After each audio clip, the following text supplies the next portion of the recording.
दारूबंदीसाठी महिलांचे कालपासून रस्ता रोको आंदोलन सुरूच। महिलांमध्ये व पोलिसांमध्ये झाली बाचाबाची, तणावाचे वातावरण निर्माण।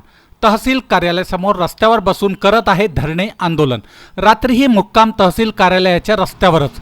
दुसऱ्या दिवशी आपल्या मागणीला घेऊन महिला ठाम। गोंदिया जिल्ह्यातील आमगाव तालुक्यातील ग्राम किडंगीपार येथे सुरू असलेल्या अवैध दारू विक्रीमुळे समाज स्वास्थ्य बिघडत चालले आहे।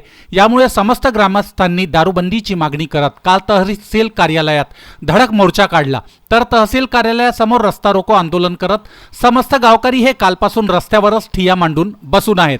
यावेळेस पोलिसांसोबत गावकऱ्यांची बाचाबाची झाल्यामुळे काही वेळ तणावाचे वातावरण निर्माण झाले होते। महिला आणि गावकऱ्यांनी तहसील कार्यालयासमोरच ठिय्या मांडत त्याच ठिकाणी रात्रीचे स्वयंपाक करून जेवण करत संपूर्ण रात्र त्याच ठिकाणी काढली। तर आज दुसऱ्या दिवशी सुद्धा आपल्या मागण्या घेऊन गावकरी ठाम आहेत। या प्रकरणाला घेऊन पोलीस प्रशासनाकडून तसेच प्रशासनाकडून कडेकोट बंदोबस्त लावण्यात आला आहे।